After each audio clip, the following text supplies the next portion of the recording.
খাজনা মোরালি প্রথমবার বানাইছি, আর প্রথমবার বানিয়ে এত স্বাদ পেয়েছি, মন চায় যেন আবার বানাই আবার খাই।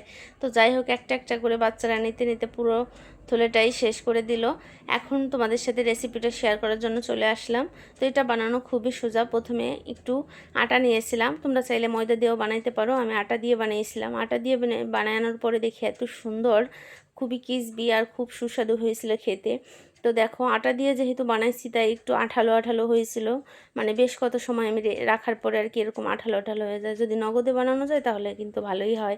তো যাই হোক, আমি চাকু দিয়ে সুন্দরভাবে শেপ দিয়ে নিচ্ছিলাম, আর এটা একটু মোটা করে রাখতে হবে, মোটা হলে কিন্তু খেতে বেশি ইয়াম্মি লাগে।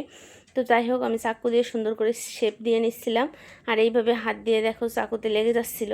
কিন্তু এটা তুমি যদি ময়দা দিয়ে বানাও হয়তো বা হবে না, আর নগদে নগদে বানালে এরকম হবে না। তো যাই হোক, সুন্দরভাবে কেটে নিয়েছিলাম একটা একটা করে।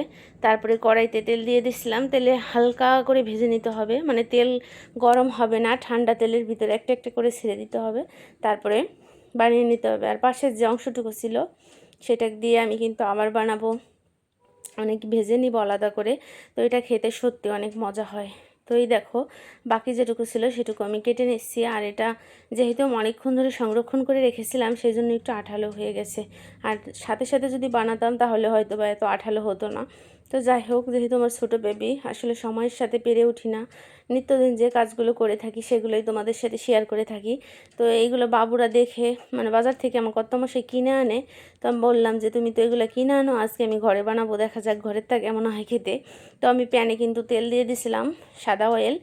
তারপরে কিন্তু তেলটা একদম ঠান্ডা ছিল, ঠান্ডা তেলের ভিতরে আমি একটা একটা করে দিয়ে দিচ্ছিলাম, তারপরে ভেজে নিচ্ছিলাম। কিন্তু ভাজতে আমার প্রায় 15 থেকে 20 মিনিট সময় লাগছিল, ভাজা হতে অনেক টাইম লাগে। যাই হোক, সব কিছুই কিন্তু সময় নিয়ে করলে বেশ সুন্দরই হয়। সুন্দরভাবে বানানোর জন্য আমি আর কি সময়টা অবশ্যই দিতে হবে। আর আমার এইখানে না গাড়ি চলে যেহেতু শহরের উপর, মানে বাজনা তো বাজবেই, পেয়াপু বাজনা সবসময় বাজতেই থাকে। যাই হোক, বেশ কতদিন ধরে আসলে বিভিন্ন কারণে অসুস্থতা মানুষের জীবনে থেকেই থাকে, তার ভিতর দিয়ে বাচ্চাদের ছোটো ছোটো আবদার পূরণ করতে পারলে বেশ কিন্তু ভালোই লাগে, কি বলো? সুন্দর এই মুহূর্ত সত্যি শেয়ার করতে পেরে আমার খুব ভালো লাগে। আগে তো বোরিং হয়ে যেতাম কাজ করতে করতে, মানে কোনভাবে যে সময় চলে যেত বুঝতেই পারতাম না। এখন যাই হোক, একটু ভিডিও করি, ভালো লাগে তোমাদের সাথে শেয়ার করে। তো দেখো, ভাজাটা কমপ্লিট, মানে এত মচমচে আর সুন্দর হয়েছিল, যেহেতু ঠান্ডা তেলে ভাজি করছি, আর খেতে দুর্দান্ত হয়েছিল।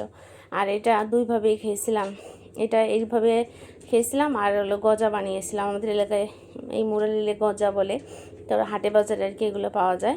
সুন্দর করে প্রথমে তো আমি নিজেই অবাক হয়ে গেছি যে এত সুন্দর করে আমি নিজে বানাইছি, আমার খুব ভীষণ ভালো লাগছে।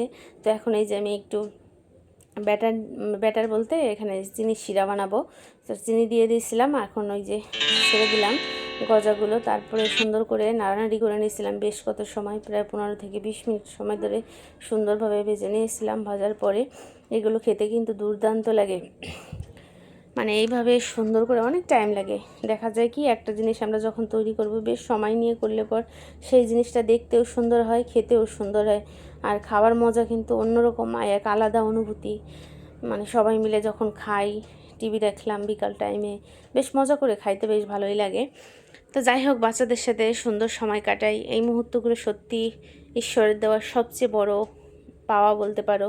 কেননা মাতৃত্বের যে স্বাদ, এটা অনুভূতি একমাত্র যারা মা হয়েছে তারাই বুঝতে পারবে। আর দেখো কত সুন্দর করে আমি বানিয়ে ফেলেছি, আসলে তো বাজারে যেগুলো পাওয়া যায় একদম ঠিক সেগুলোর মতনই বানাইছি। আমার কর্তামশাই তো অবাক যে এত সুন্দর হয়েছে। তো ভালো থেকে আবার